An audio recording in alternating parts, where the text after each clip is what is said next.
Hi, everyone. This is Judith, and I want to introduce you to my friend Norman Sweeney.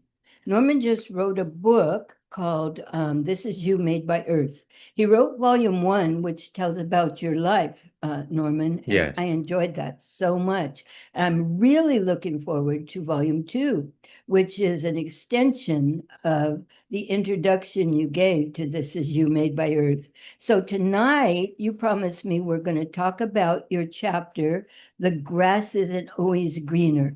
Can you tell us a little bit about that, Norman? Well, my interpretation of that is this. We're always seeking to go somewhere else. We say, okay, we're here, but I discovered that when I was living in my town of Ballinrobe, County Mayo in Ireland, I discovered that looking back, there's a lot going on. And I always wanted to make some extra money. I had some skills in cleaning and painting. So I put up a sign, clean and paint. I went down to local business and said, well, it needs some painting done. And ended up going to a garage called Watson's Garage. It was kind of messy. So we cleaned it, cleaned all the walls of all the grit and all the cobwebs, painted it, and got paid for it. And that was a good start. And from there, we just keep on keeping on. Um, When I say green, the grass greener somewhere else, we watch TV, we watch the movies, we feel, okay, let's go somewhere else. It looks really green over there. Let's go to the next town and there's more money there and more opportunity. But we get there and it's not so great. I had a plan to go to my next level, which was a boarding school. And I raised the money, went to boarding school because I needed extra grades to go to college in Ireland. Well, we got there, but that was another challenge. We had no money after that, so I had to go look for another business. I worked in a hotel called Flannery's and made some money. So, what you're saying, Norman, is the grass isn't always greener. You have to look inside for your talents to make the success that you're searching for. You believe in yourself. So I had to believe that I could do it. There's a lot of folks out there who say you cannot do it. And you take that cannot do it, turn it around and say, yes, I can. And focus on those who have done it before. They're the ones that show you it can be done.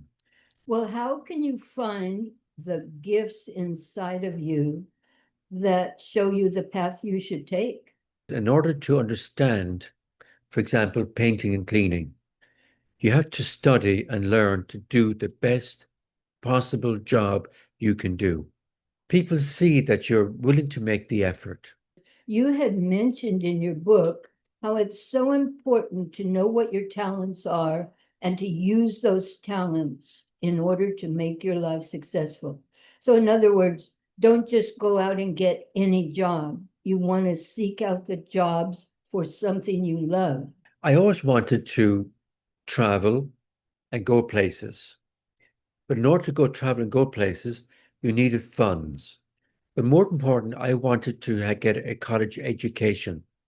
Back then, it was said if you get a college education, it will help you to grow and develop. I wasn't skilled in carpentry, even though my father was a very good carpenter. I wasn't skilled in plumbing. I tried it, didn't work out very well. That wasn't my destiny. So I wasn't too sure what is my destiny in life. So I began to read and listen to other people and to gain as much knowledge. Because the more I knew, the more I didn't know. So I had a burning desire to do something, and I didn't know how. And I talked to those who'd gone before me and asked them, what pushed you forward? Why did you become a carpenter? Why did you become a writer? Why did you become what you became? And they said that Years later, I wanted to be a writer, but the time told me I needed to make money to live, rent, food, and the focus was making a living. But making a living, I wasn't fulfilled. They were telling me they felt they had something else they had to do. People are born to do certain things in life. They're born to succeed, but also we're all born to become or to carve or to paint.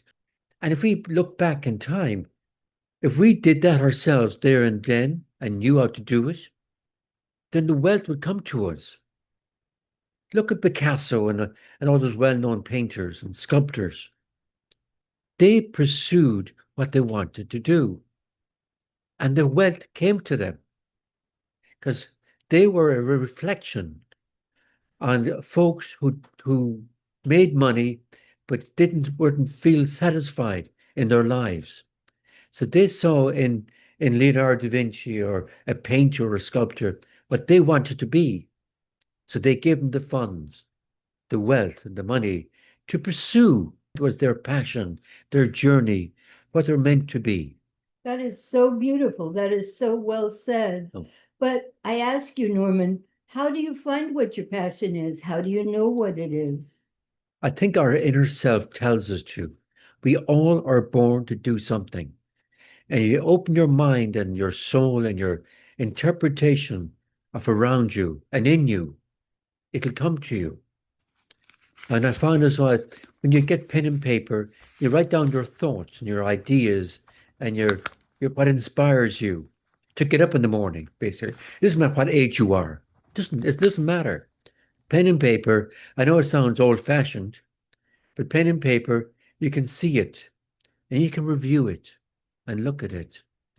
And the paper will tell you, it'll show you that you're meant to be a writer or a plumber or a carpenter or electrician. And by doing it, you feel satisfied, a job well done. And once you get that feeling, you will go out and you will become and you will learn and you will study and you'll find the best plumbers out there, the best electricians, the best farmers, or whatever it is, doesn't matter. You will find it. And when you do, you'll be immersed in the joy of total satisfaction. Wow, that is so beautiful. Thank you, Norman. I can't wait to read that chapter in your Thank you. book. The grass isn't always greener. Somehow it's just about finding that passion within yourself. Exactly. Beautiful job. Thank you for being with us today. I Thank look you. forward to our next talk next week. Thank you.